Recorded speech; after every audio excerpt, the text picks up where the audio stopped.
bienvenue aux Vitamines du Cœur. Aujourd'hui, j'ai une question à te poser. As-tu besoin d'un miracle et surtout, veux-tu accélérer ce miracle? Amen. Et ne pas avoir à attendre et attendre et attendre pour la manifestation. Alors, on va en parler aujourd'hui. Et je vais commencer avec un verset qui est super puissant dans Psaume chapitre 100, verset 4. Il dit « Entre dans ses portes avec des actions de grâce, dans ses parvis avec la louange, célèbre Dieu, bénis-le, bénissons-moi. » Moi j'aime bien dans la King James, ça dit « Soyez reconnaissants ». Amen. Et vous savez que Paul nous a aussi commandé d'offrir des actions de grâce parmi tous ces épîtres. Il nous a même commandé d'être reconnaissants. Écoutez ce verset de Paul dans 1 Thessaloniciens chapitre 5, versets 18 et 19. Paul nous commande, il dit « Rendez grâce en toutes choses, car c'est à votre égard la volonté de Dieu en Jésus-Christ. » Et le verset suivant, écoutez, souvent on loupe ça, mais ça dit « N'éteignez pas l'esprit ». Quand vous mettez ces deux versets côte à côte, vous savez qu'est-ce que ça nous montre? Bon, premièrement, que Dieu veut et nous commande d'être rempli de gratitude, d'être reconnaissant en toutes choses. Mais on voit que quand on a un manque de reconnaissance, un manque de gratitude, vous savez qu'est-ce que ça fait? Ça éteint l'Esprit Saint. Ça empêche le Saint-Esprit de faire ce qu'il veut faire dans votre vie, ou je pourrais dire mieux, ça ralentit votre miracle. Et même pire, ça peut l'arrêter. Alors, mes amis, si être ingrat et ne pas être reconnaissant peut arrêter et ralentir votre miracle, alors je dirais un petit peu mieux que d'être reconnaissant et rempli d'actions de grâce, ça va l'accélérer. Alors êtes-vous prêts? Amen, alléluia. Et vous savez, on voit cet exemple majeur dans Luc 17. Alors, dans Luc 17, il y avait 10 lépreux. Bon, je vivais en Inde et je me rappelle qu'il y avait pas mal de colonies de lépreux. Et j'ai appris quelque chose au sujet de la lèpre. La lèpre, c'est tout d'un coup, vous ne pouvez plus sentir votre système nerveux, tous vos nerfs, vous voyez, qui sont à la pointe de vos tailles, vous vous cognez et vous ne sentez rien. Ou il y a quelqu'un qui vous marche dessus, vous sentez rien du tout. Et qu'est-ce que ça fait que, au fur et à mesure, vous vous cognez partout, vous tapez dans les portes, vous marchez, bref, vous vous écorchez, vous sentez rien du tout. Et en Inde, ces personnes-là qui avaient la lèpre, tout d'un coup avaient des plaies ouvertes. Et pendant la nuit, bon, il y avait pas mal de rats en Inde, oui, je me rappelle bien. Amen. Et les rats allaient pendant la nuit alors qu'ils dormaient et ils rongeaient leurs plaies. Ils mangeaient et ça finissait par manger leur nez, manger leurs doigts de pied. C'est pour ça que vous voyez des lépreux marcher partout avec sans doigts, sans nez, sans doigts de pied. Amen. Voyez un petit peu qu'est-ce que cela fait? Et là, dans ce passage de Luc 17, il y avait 10 lépreux. Alors, apparemment, il y avait certains qui avaient plus de doigts de pied, plus de doigts, plus de nez, bon, je sais pas, des plaies ouvertes. Et ils se sont approchés vers Jésus en criant, « Fils de David, et viens à notre secours, aie pitié de nous. » Et alors, Jésus leur a parlé simplement, mais ça paraissait d'être à distance, en leur disant, allez-vous vers Jérusalem, montrez-vous au sacerdoce, montrez-vous et, amen, montrez-leur que vous êtes guéris. Et alors qu'ils n'avaient aucune preuve de leur guérison, voyez, aucune preuve qu'ils allaient être même guéris, ils ont obéi. C'est-à-dire qu'ils ont fait demi-tour, ils sont allés à marcher vers Jérusalem. Bon, je ne sais pas la distance qu'ils ont dû parcourir, mais en cours de route, tout d'un coup, qu'est-ce qui s'est passé? Parce qu'ils ont obéi la parole de Dieu, tout d'un coup, ils se sont aperçus. Oh là là, j'ai recouvert ma sensation. Je peux sentir mes doigts de pied. Je peux sentir mes mains. Je peux sentir. Oh, ils se touchaient. Ils avaient recouvert la sensation dans leur corps. Ça, c'est une preuve que tout d'un coup, la lèpre était partie, qu'ils étaient guéris. Mais qu'est-ce qu'ils ont fait? Bien sûr, ils se sont réjouis. Mais de ces 10 lépreux, un seulement a décidé de faire demi-tour et d'aller dire merci à Jésus.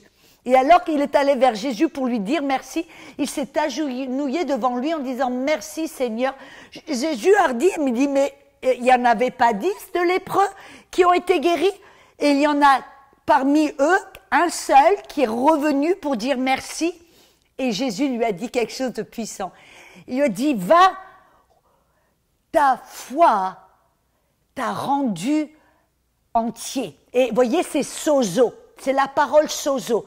Ta foi t'a sauvé.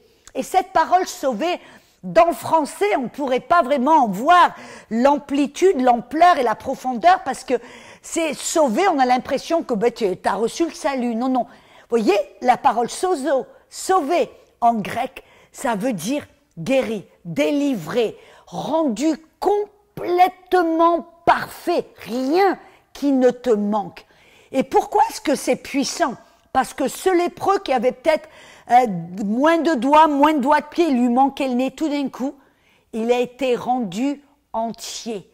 Tout d'un coup, qu'est-ce que ça veut dire? Son nez a repoussé, ses doigts ont repoussé, ses doigts de pied tout d'un coup ont repoussé, ses plaies se sont refermées. Vous voyez, il a recouvert la sensation et dans son corps, mais ça a été bien plus que loi. Vous voyez, les autres 9 ont été guéris, ils n'avaient plus la lèpre, et je dis alléluia, merci Seigneur, mais ce lépreux qui a osé faire demi-tour pour rendre grâce à Dieu, être reconnaissant et faire preuve de gratitude, lui, tout d'un coup, il a reçu un miracle. Alléluia. Et voyez, c'est tellement puissant. La reconnaissance, ces actions de grâce, ça permet au Saint-Esprit maintenant d'agir puissamment et d'accélérer votre miracle. On voit cette preuve en fin de compte. Voyez, vous vous rappelez le prophète Jonas, celui qui a commencé un peu mal dans la désobéissance. Et parce qu'il était désobéissant, bon, il a dit aux gens qui étaient sur le navire, je vais vous raconter l'histoire tout un petit peu, il n'a pas voulu aller vers Nineveh et il a refusé, il a fait demi-tour, amen, et il s'est retrouvé dans le ventre d'une baleine. Et là, au centre de cette baleine, je peux m'imaginer la scène. Voyez, des algues qui ont autour du cou, de l'eau, il flotte dans les jus gastriques. Oh là là, quelle horreur! Et puis là, il n'arrive pas à respirer. Voyez, et il ne sait pas ce qui va se passer. Il ne sait pas s'il va s'en sortir. Il ne sait pas s'il va voir la lumière du jour. Voyez, mais la Bible nous dit dans Jonas 2, verset 9, il dit. Et pour moi, Dieu, je t'offrirai des sacrifices avec un cri d'action de grâce, car le salut vient de l'Éternel. Il savait une chose, que son salut, sa percée, son miracle allait être accéléré et prendrait naissance, amen, arriverait s'il osait offrir des actions de grâce et de croire que Dieu est bon et de savoir que même si je ne vois pas le miracle, je vais oser dire merci avant même de voir le miracle. Et là, je veux vraiment, vraiment vous encourager. Ne rentrez pas dans la complainte, dans les murmures. Ça, par contre, ça attire l'ennemi. Je vous le dis tout de suite. Amen. Mais osez, avant même de voir votre miracle, de voir votre percée, de voir ce dont vous avez besoin, osez, comme Jonas, crier à toute voix de dire « Merci Dieu pour ma guérison, merci Dieu pour ma miracle, tu es bon, je t'aime, merci pour ce que tu fais dans ma vie. » Et voyez, il y a ça qui dit « Mais non, mais j'ai aucune raison de dire merci à Dieu, si tu connaissais ma situation. » Ben non. Je dirais non. On a tous une bonne raison de dire merci à Dieu. Vous avez des doigts, alors merci Seigneur. Vous avez un nez, alors merci Seigneur. Vous pouvez manger, alors merci Seigneur. Vous avez de la nourriture sur la table, alors merci Seigneur. Vous pouvez respirer, ben oui, vous pouvez respirer, alors merci Seigneur. Nous avons tous des raisons. Et des fois, je sais, il faut creuser un peu plus, mais on a tous une raison pour dire merci à Dieu. Et je vais vous dire quelque chose. Vous voyez, quand je vivais dans des pays du tiers-monde où les gens étaient dans la pauvreté, une pauvreté complète et totale, des fois ils avaient même rien à manger.